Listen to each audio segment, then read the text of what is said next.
Alola everybody! Pokemon Scarlet and Violet come out in less than 2 weeks and I could not be more excited.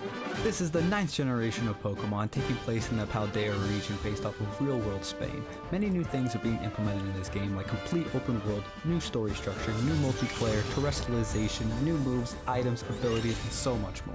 These games look like a breath of wild fresh air, and maybe the best since Gen 4, so let's get into what I'm hyped about and what I'm not so hyped about.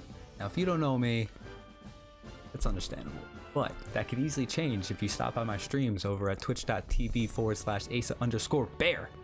There we do a lot of Pokemon content, maybe some hanging out, maybe just watching some videos, who knows. Come on, chat, say hi, I would love to see you. Anyway, let's get back to the video.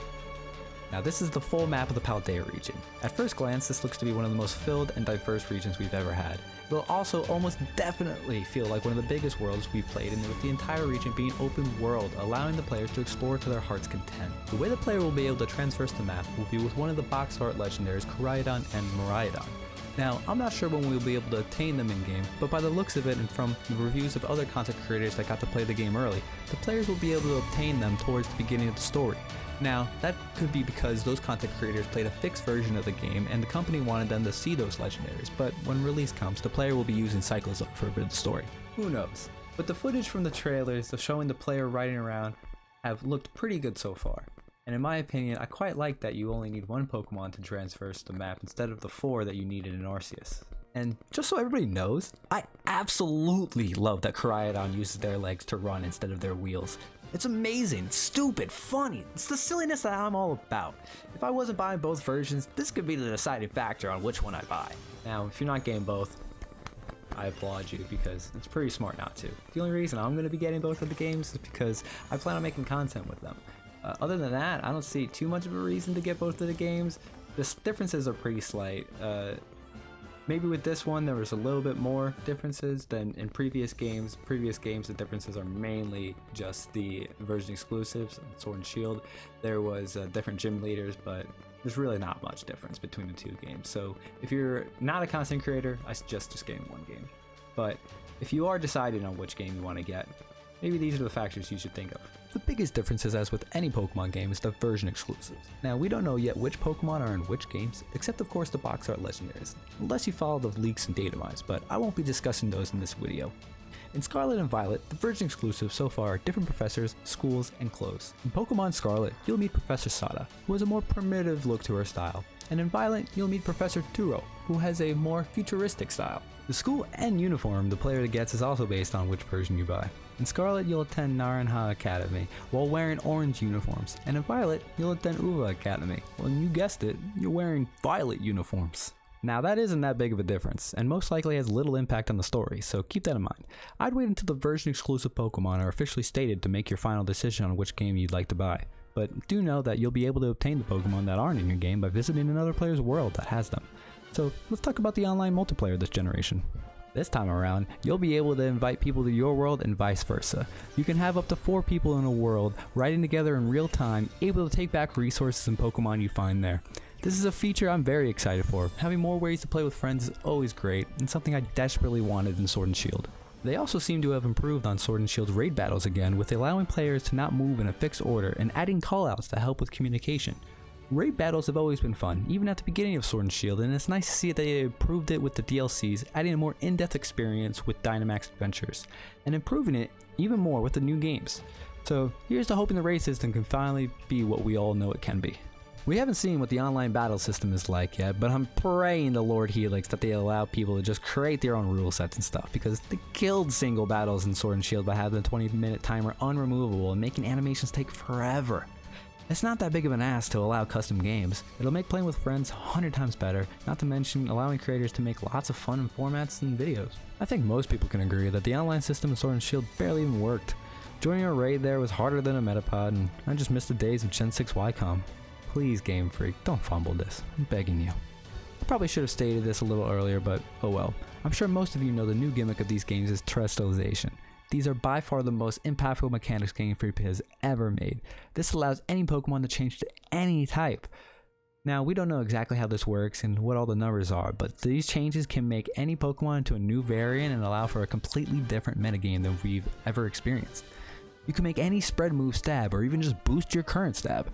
This is going to make battles harder to plan for, but also allow people to do more things.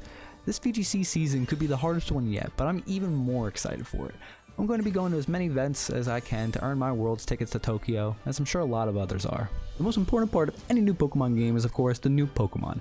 The marketing team has done an amazing job showing us some of the Pokemon that will be making their first appearance in the series. I love all the designs. Scarlet is the edgy Mega Man I didn't know I needed until I saw it. Lechonk is of course so cute I could just eat them. Literally. So Titan is so huggable and an amazing color palette, it's really hard for me to find more to love about him. The starters are all great, though we do have to wait and see how their final evolutions are going to be. As of right now, I'm picking Sprigatito, but if the evolution is an Incineroar clone, oof. Wiglet is a... oh hey, they gave Girafarig a new evolution. My favorite of all of them has to be Bellibolt. Bellibolt is the partner Pokemon of the new gym leader, Iono, and instantly becomes a new favorite character for me.